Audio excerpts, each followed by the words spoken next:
Hey everybody, welcome to the Cosmic Panel, where we talk about how Skrulls should be canceled. Um, I was thinking about this recently, and I feel like they're kind of cancel worthy. They appropriate basically any race they want, and they think they can just get away with it. Yeah. And we here at the Cosmic Panel are just here to say that that's not cool. It's not cool, man. Can't be doing that shit. So, I mean, hopefully the Secret Invasion TV show will address this. Yes. Captain Marvel sort of painted them to be like these, innocent, good guys, but, they impersonated a white grandma, Why and why the white one first? who knows what's next. Why the white one first? That's my real question. Hmm. It's kind of fucked up if you think about Yeah. it. But anyway, what's your first pick for your first poll for this week? To get in the holiday spirit, I picked this Dark Horse book. I believe it's a one shot. Leonide the Vampire, A Christmas for Crows. Mike Mignola, I guess, writes every single Dark Horse book right now. so, yep, he's on this one as well. And it's just gonna be a little fun Christmas tale featuring some supernatural folks. I love a good Mike Mignola story. So I figured, why not get in the spirit of the holidays? So this is an all new book that I'm gonna pick up, and yeah, Yeah, this week is kind of light on DC and Marvel, so it's definitely an indie week to be yeah. sure. That's my first pick. What's your first pick? My first pick is Grimm number 6. So we learned that Jessica is actually the daughter of Death.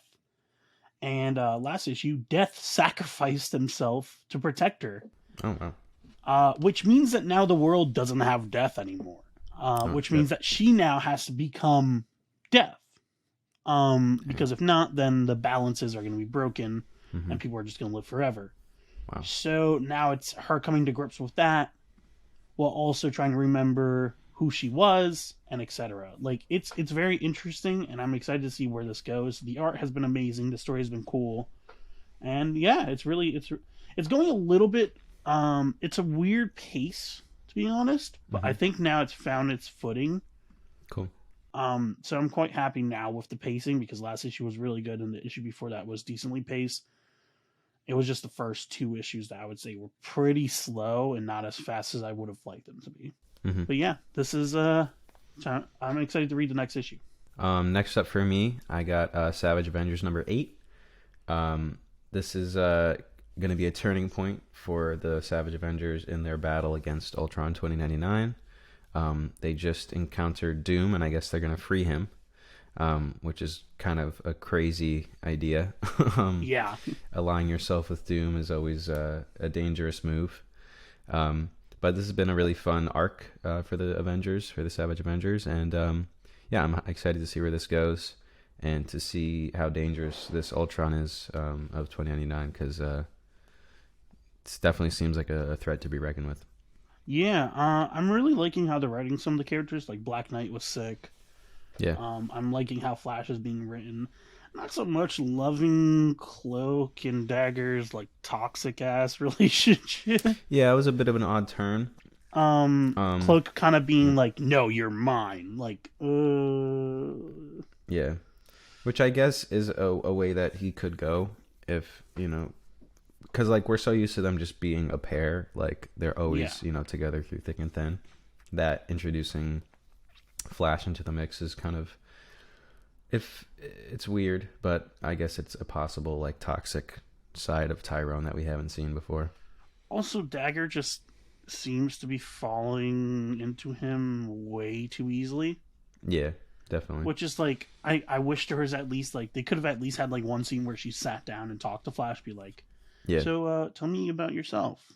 right. And like he could have been like, "I used to be a bully, but then I went to war, and after that I learned heroism." And like it would have literally just simple convo like that, and then she's like, "Wow, I really respect that." And then you Yeah, build the I feel like the every it's this book has just been like nonstop, Yeah, nonstop, just like battle to battle kind of thing. which is fine. It's fine. It's Yeah, just there is something there that you could improve on. for sure, for sure. What's next for you? What's next for me is Ice Cream Man number 33. So It's climbing. it looks like Ice Cream Man has a sidekick. Oh, word. Yeah, we don't know who she is, but she's posing on the cover and she's stanced up. Uh, Ah, no, quite literally. Like look at the. yeah, that's She's funny. just stanced up, legs spread, arm prepped. Yeah, Um, she's ready to go. and Ice Cream Man's just like, yeah. He's just ready to lay down some fucking awful shit. So after last issue, I'm excited to see where this goes because last issue was very very light. I wouldn't even say light. Ice Cream Man wasn't in the story. Period. Mhm. It was actually just a really deep and compelling story about a man suffering through drug abuse Hmm. and just going into a rehab house and basically learning to cope with that and Wow. then leaving to be better for his daughter. Hmm. And it's really touching and it was a really it made me cry. Wow. And I was like, wow. And there was no Ice Cream Man and I was like, wow. This is what an anthology series should be. Just Yeah, every now and then just drop your fucking main character from it and just focus on a cool ass story. that's great. Especially 33 issues deep. Yeah, To keep coming up with refreshing things, that's definitely a great move to just step away from the protagonist for a minute. That's good. yeah. Now, Cool. I will say I always love getting more lore stuff for Ice Cream Man because he is a very interesting character and we're also a character in the book. Like he talks to us Hmm. or at least acknowledges our existence and hates us. Okay. So it'll be interesting to see how him and his brother deal with things because his brother is the hunter, basically trying to kill him. Oh, okay. Yeah, he's this man in a cowboy hat that's always like chasing after him. Word. And he tried killing his brother, and his brother just revived because apparently they're just immortal like that. Oh, damn. They're apparently like aliens from a different dimension, and that's why he has like abilities. Huh. They're like part spider too, Part spider. so Damn. I'm not even joking. It's really fucked up. That's And scary. then the titular Ice Cream Man ate his father, Oh, and bro. that's why the brother was like, "Yeah, no, I'm killing you now." Mhm. Because he literally just straight up cocooned and ate his father, and they were just like, "What?" Went too far, man.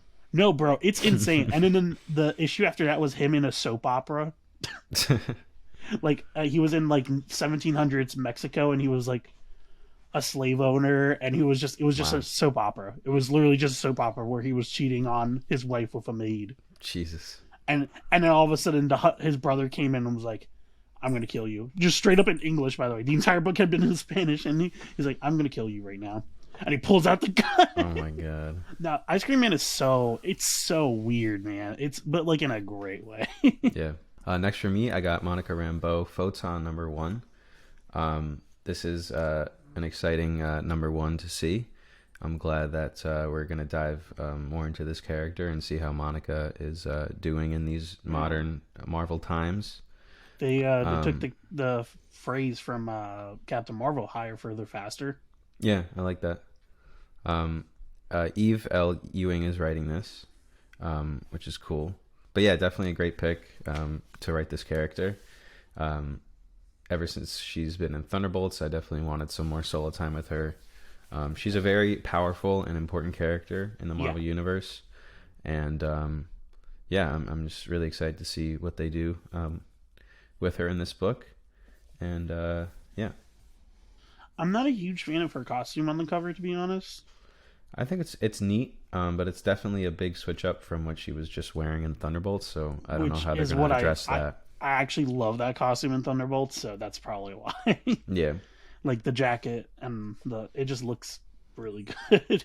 yeah, the blue Marvel jacket. But I'm curious to see how they address that, and yeah, I'm always down for some cosmic Marvel shit. So I'm hyped for this. What's next up for you? Specs #2.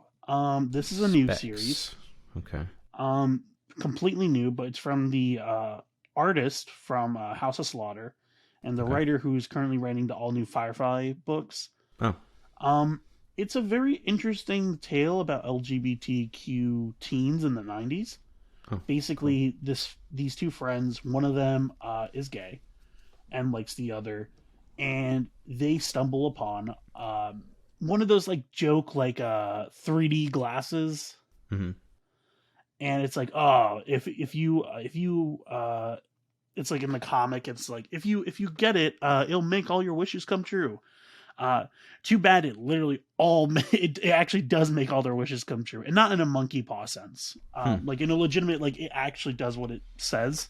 Okay. Um, and one of the bullies is like trying to, because the gay kid obviously is being bullied. He's not out, but the bully's just like, I guess, can quote unquote sense. So with the bully grabs one of the kids, put him in a chokehold, threatens to slice his throat.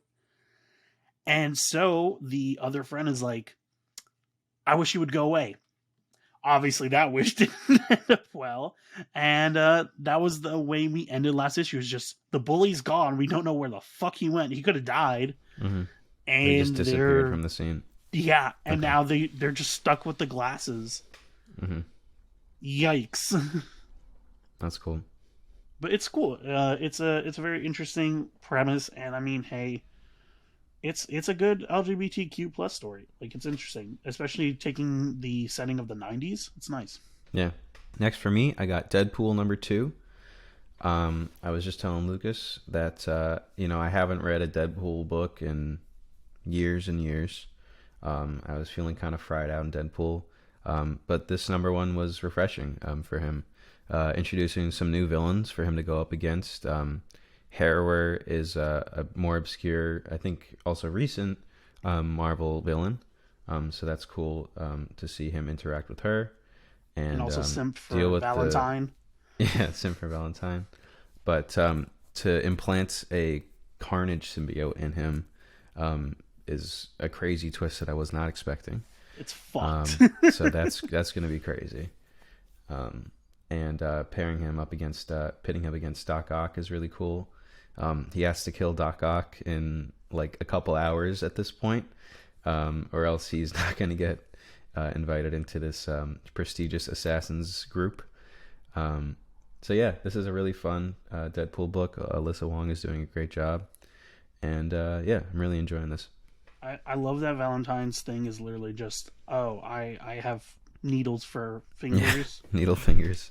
And he's just like, you can do anything you want. That whole page where he's just trying to like brainstorm like pickup lines for her. Yeah. It's great. So Alyssa Wong has an amazing handle on Wade's inner voice and outer voice, True, true. and like his intrusive thought style. It's very funny Yeah.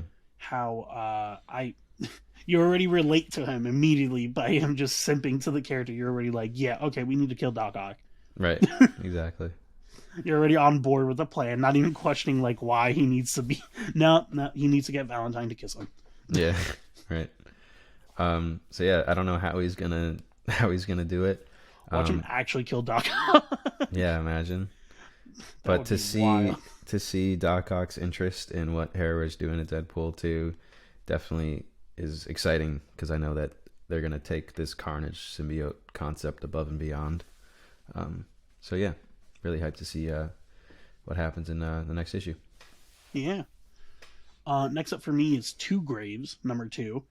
Another new series. Like I said, this week is all indie basically.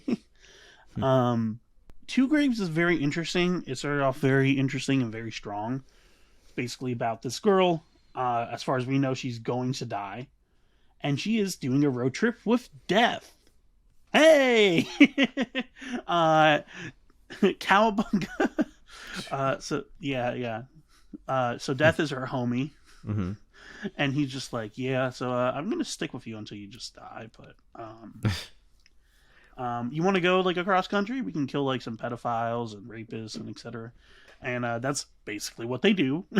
Word. And then she tries to commit suicide, and then he just makes her float instead of dying because he's like, no, you're not supposed to die yet.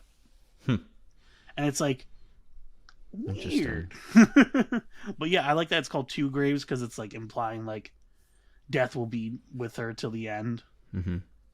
But it's interesting. We don't really know as much, but yeah, Death and Amelia are fun, and they're going to Vegas, so City of Sin Interesting. should be fun. My final pick for the week is the Invincible Iron Man #1. So I don't think we talked about 25, how it wrapped up on here. Yeah, But it wrapped up with Iron Man Day. I actually love that issue. I really enjoyed it. Bringing him to a personal level once again with this just random guy he finds having like a cardiac issue, and he tries to save his life and fails. Just a really humbling and personal moment for Tony. Is really reminds me of what I loved most out of Cantwell's writing of Iron Man. Yeah. So I thought it was really nice. I loved the moment at the end where his friends were like, "We know you wouldn't really like Iron Man Day, so we decided to just be here for you." Yeah, nice that Hellcat that Patsy showed up, and brought him to his friends. Hopefully, she still stays in the book. I'm hoping because the current streak of past Iron Man books has been like throwing the love interest out every time when they start new. But this seems to me like they are going to be paying attention to the previous run. It's Jerry Dugan writing, and he's a very good writer, so I have high hopes. Yeah, he's writing X-Men right now, so yeah. So I have high hopes for this book, and hope that they have interesting stuff for Tony to do. I know that there's a lot of villains that he already has faced off against, and it looks like they're going to introduce some new ones for this series. Yeah. So yeah. And apparently Riri's going to take a major importance within the series, which should be fun. Good. I think we should be seeing more of her. Yeah, no, 100%. But before we move on, I just want to say rest in peace to Alex Ross's suit design. They're switching off of it. Shit. I mean, this just looks like the fucking like early MCU movie shit. Yeah. Yeah. Which is a shame because that fucking Alex Ross suit was so cool. Yeah. It was the perfect meld between like classic and new tech. Yeah. And which is why like they had to stamp his name every time Iron Man appeared. Right. Every comic, if he was featured, it said Iron Man suit designed by Alex Ross. Yeah. Which was sick. This past Cantwell series wasn't too heavy on switching up suits a lot, but the series before that, Tony Stark Iron Man, I don't know if you read that, had like constant suit changes. And I thought that was a really cool thing to do because we don't get that a lot, but he was like constantly changing suits, and it was Valerio Schiti did the art, and he was just so nice with the sleek armor designs that suit to suit, it was just really clean. So I'll be curious to see if, it looks like he's taken some damage already on this suit, so if he's going to be stuck with one suit or if he's going to be switching it up. Yeah, let's see. And then my final pick is Danger Street #1. This is a Tom King book. I'm hyped for this. DC book. And this is the same team that worked on Rorschach. Yeah. Which, amazing. And basically it's them trying to summon Darkseid and beat him in battle. Wow. And it's Starman, Metamorpho, and Warlord, which are pretty obscure characters. That's great. They're taking center stage. And yeah, the cast is going to be Creeper, Lady Cobb, Green Lantern, or the Green Team, as it's being called in the book, and Martian Manhunter. Oh, and Creeper? Wow, that's good. Yeah, no, it's. I'm telling you, man, it is going to be obscure characters, but in the best way. Yeah. And it looks like it's going to be involving Dr. Fate, which would be interesting. Mm-hmm. It says, soon they'll learn that the calling upon a new god never ends well, and their world is headed for a crisis as a result. And since this is a Black Label book, of course, anyone can die. No holds barred. No holds barred. So it should be very fun to see what happens, who shows up, and who dies. Yeah. Very hyped for this book. Love to see some obscure DC characters and a new Black Label book. But yeah, that's been the Cosmic Panel for That's been our weekly polls for this week. Hope you guys have enjoyed. This is December 14th. Remember to like, subscribe, and share. Support your local comic shop and read comics. Peace.